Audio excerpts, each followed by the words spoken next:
Mr. Duke, you said, I just want to make sure I got this right, that when the Biden-Harris administration took office, the inflation rate was at 3.1%. Is that correct? The 6-month annualized PCE inflation rate. I mean, rough, yeah. Okay. And then it recently was 2.3%? That's... I think that's what you said. I was taking that's notes when you right. were speaking. What was it in 2022?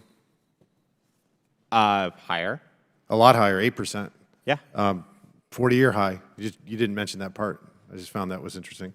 And then as far as Project 2025 goes, I thought this was also fascinating. We had a hearing in Oversight, and the ranking member mentioned Project 2025 12 times in his 7.5 minutes opening testimony.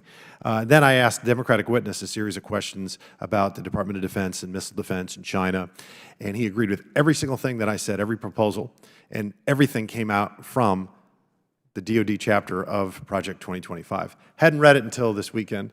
Ms. Winfrey, were you directed by former President Donald Trump to contribute to or author anything in 2025, Project 2025? I was not. I haven't spoken to former President Trump since I left the administration. What that is a document from a think tank, and that's what think tanks do. And the Democrats cannot stop talking about it. There are orders from on high at Project 2025. If you read it, you'll die. Whereas, in like any one of those documents, that's 900 plus pages, which I have not read at all, believe it or not, that there's going to be things you agree with and things you disagree with. That's just the nature of the being. But I find that to be absolutely fascinating. Also, the fact that everything that in the Biden-Harris administration, when they have economic struggles, it's COVID's fault. Even in 2024, it's still COVID's fault. But when you have anything that, any struggles that Donald Trump had, they have amnesia about COVID. I think it's very interesting. But anyway, Mr. Winfrey, overregulation has been the silent killer of economic growth under the Biden-Harris administration, posing roughly $1.7 trillion in regulatory costs on businesses and households in the last 4 years. To rein in these egregious levels of red tape, we introduced the REG, the Budgeting Act, to establish a regulatory spending cap for each federal agency to incentivize agencies to reduce these burdens and rescind outdated regulations before they institute new ones. This action alone could save hundreds of billions of dollars or more in necessary costs, as we saw during the Trump administration, which achieved a net reduction in unnecessarily regulatory costs. How might a proposal such as this benefit businesses and consumers? I think that it would benefit businesses and consumers and American households tremendously. I mean, just getting the administration to think about the trade-offs of their regulation is a helpful exercise. And it's not something that we have experimented with unilaterally in the United States as we did in the Trump administration in 2017.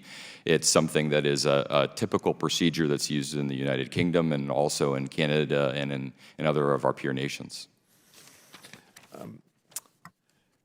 Ms. Onwuka, regulatory burdens have been implemented by the Biden-Harris administration's green climate agenda on household appliances like stoves and dishwashers and water heaters. How will these changes affect Americans, and more specifically, low-income Americans?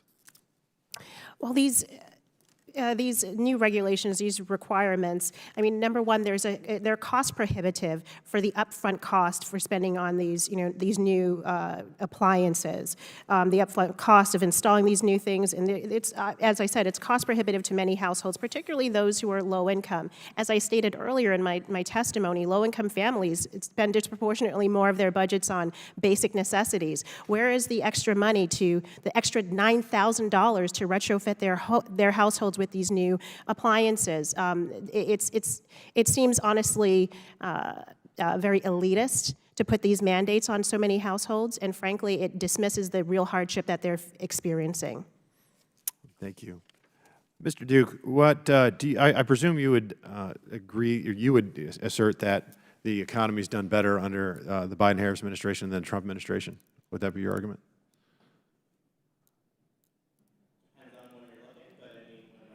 You got to press your button, sorry. When Donald Trump left office, the unemployment rate was about 7%. So, what happened when he left office? Did we have a struggle going on at the time? Yeah, we had COVID. Was it a global pandemic? Yep, as was inflation. Yeah. Okay, let's talk about the 3 years prior when he was president of the United States. He had administration 3 years, no COVID. What was the unemployment rate then? In the threes. Yeah, it was reports? 3.5%, which is the lowest unemployment rate since 1969. And for African Americans, it was 5.6%, Hispanics 4.1%, which is literally the lowest in history. Do you know what the debt to GDP ratio was in 2019? Lower than it is now? A lot lower. It was 100% debt to GDP. Now it's 124%. And do you know what the inflation rate was at the time? It was, What's the inflation rate now? You just said it was 2.3%? yeah. It was 1.8% then. So when you take out COVID, clearly the Biden-Harris administration didn't perform. Yeah, the nearly as Biden-Harris well administration as has been the- cleaning up the mess that the Trump administration Excuse me, sir. left them. Excuse me, sir. I didn't ask you a question. I was making a final statement. Clearly, the economy was way better off when you take out COVID under the Trump administration than the Biden-Harris. Every single economic indicator proves that.